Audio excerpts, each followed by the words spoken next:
పరిస్థితి మనకు కనిపిస్తుంది. ఉమ్మడి గుంటూరు జిల్లా తర్వాత ఉమ్మడి ప్రకాశం జిల్లాలో పరిస్థితి ఏ విధంగా ఉంటుందో ఒక్కసారి చూద్దాం. ఇక్కడ ప్రకాశం జిల్లాలో 12 స్థానాలు ఉన్నాయి. 12 అసెంబ్లీ సెగ్మెంట్లో తెలుగుదేశం 9 స్థానాల్లో విజయం సాధించబోతుంటే వైసీపీ 2 స్థానాలకే సరిపెట్టుకుంటుంది. ఇక కాంగ్రెస్ పార్టీ 1 స్థానాల్లో విజయం సాధించబోతుంది. ఇక్కడ ఒక ఆశ్చర్యకరమైన ఫలితాన్ని మీ ముందుకు తీసుకొస్తున్నాను.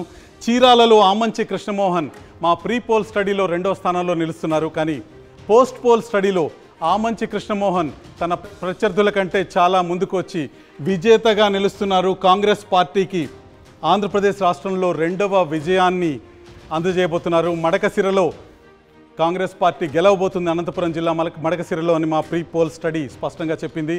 మడకసిరతో పాటు కాంగ్రెస్ పార్టీ చీరాలలో కూడా గెలవబోతుందని మా పంత నూతలపాడులో బిఎన్ విజయ్ కుమార్ తెలుగుదేశం పార్టీకి విజయాన్ని అందజేయబోతున్నారు.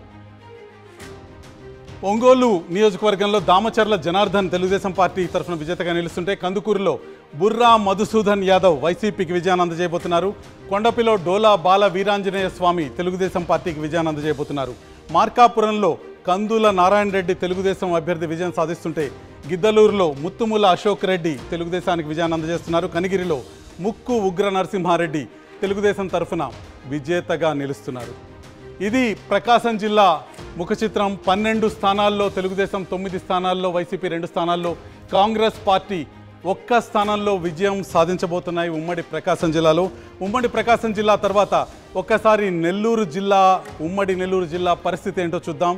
నెల్లూరు జిల్లాలో 10 స్థానాలు ఉన్నాయి. 10 స్థానాలని వైసీపీ, టీడీపీ సమానంగా పంచుకుంటున్న పరిస్థితి మనకు కనిపిస్తుంది.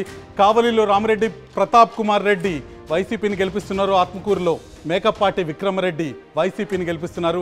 కోవూరులో వేమిరెడ్డి ప్రశాంత్ రెడ్డి టీడీపీని గెలిపిస్తున్నారు. నారాయణ నెల్లూరు సిటీని టీడీపీ వశం చేస్తున్నారు.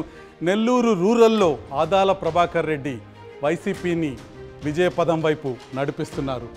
ఇక మిగతా అభ్యర్థుల విషయానికి వస్తే సర్వేపల్లిలో సోమిరెడ్డి చంద్రమోహన్ రెడ్డి తెలుగుదేశాన్ని విజయకేతనాన్ని ఎగరవేయబోతున్నారు. 4 సార్లు పరాజయం తర్వాత అదే నియోజకవర్గం నుంచి సోమిరెడ్డి చంద్రమోహన్ రెడ్డి గెలవబోతున్నారు. గూడూరులో పాశం సునీల్ కుమార్ తెలుగుదేశం విజయకేతనాన్ని ఎగరవేయబోతున్నారు. సూళ్లూరుపేటలో కిలివేటి సంజీవయ్య విజయం సాధించబోతున్నారు వైసీపీ పార్టీ తరఫున. ఇక కురుగొండ రామకృష్ణ వెంకటగిరిలో తెలుగుదేశం పార్టీ జెండా ఎగరవేయబోతున్నారు. ఉదయగిరిలో మేకపాటి రాజగోపాల్ రెడ్డి వైసీపీని గెలిపించబోతున్నారు. ఇది నెల్లూరు జిల్లా ముఖ చిత్రం. 10 సీట్లలో వైసీపీ, 5 సీట్లలో తెలుగుదేశం పార్టీ 5 సీట్లలో గెలవబోతుంది. నెల్లూరు జిల్లాల్లో వైసీపీ, టీడీపీ బలం సమానంగా ఉంటుందని తెలుస్తుంది. నెల్లూరు జిల్లా తర్వాత మనం రాయలసీమ వైపు వెళ్ళే ప్రయత్నం చేద్దాం. చిత్తూరు జిల్లా పరిస్థితి, ఉమ్మడి చిత్తూరు జిల్లా పరిస్థితి ఒకసారి చూద్దాం. చిత్తూరు జిల్లాలో 14 స్థానాలు ఉన్నాయి. దీంట్లో వైసీపీ 4 స్థానాల్లో, తెలుగుదేశం పార్టీ 9 స్థానాల్లో, జనసేన పార్టీ 1 స్థానంలోనూ విజయకేతనం ఎగరవేయబోతున్నాయి. తంబళపల్లిలో జయచంద్రారెడ్డి తెలుగుదేశానికి విజయాన్ని అందజేస్తుంటే పీలేరులో నల్లారి కిషోర్ కుమార్ రెడ్డి తెలుగుదేశం పార్టీ తరఫున విజేతగా నిలుస్తున్నారు. మదనపల్లిలో నిస్సార్ అహ్మద్ వైసీపీకి విజయాన్ని అందజేస్తున్నారు. పుంగనూరులో పెద్దిరెడ్డి రామచంద్రారెడ్డి వైసీపీ విజయకేతనాన్ని ఎగరవేస్తున్నారు. చంద్రగిరిలో పులివర్తి నాని తెలుగుదేశం పార్టీ తరఫున విజేతగా నిలుస్తుంటే తిరుపతిలో అరణి శ్రీనివాసులు జనసేన పార్టీని గెలిపిస్తున్నారు. ఇక శ్రీకాళహస్తిలో బొజ్జల సుధీర్ రెడ్డి తెలుగుదేశం పార్టీని విజయం వైపుకి నడిపిస్తున్నారు. సత్యవేడ్లో నూకతోటి రాజేష్ వైసీపీని గెలిపిస్తుంటే నగరిలో గాలి భానుప్రకాష్ తెలుగుదేశం పార్టీని విజయం వైపు నడిపిస్తున్నారు. కృపాలక్ష్మి గంగాధర నెల్లూరులో వైసీపీకి విజయాన్ని అందజేస్తుంటే చిత్తూరులో గురజాల జగన్మోహన్ తెలుగుదేశం పార్టీని గెలిపిస్తున్నారు. పూతలపట్టులో మురళీమోహన్ తెలుగుదేశం పార్టీకి విజయాన్ని అందజేస్తుంటే పలమనేరులో అమర్నాథ్ రెడ్డి తెలుగుదేశం పార్టీ తరఫున విజేతగా నిలుస్తున్నారు. కుప్పంలో తెలుగుదేశం పార్టీ అధినేత చంద్రబాబు నాయుడు విజయం సాధించబోతున్నారని మనకు తెలుస్తుంది.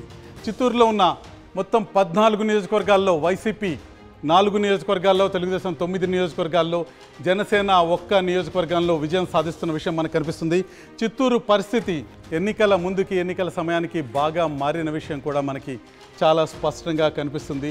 చిత్తూరుపై తెలుగుదేశం పార్టీ ఆధిపత్యం మనకి ఈరోజు చాలా స్పష్టంగా కనిపిస్తుంది.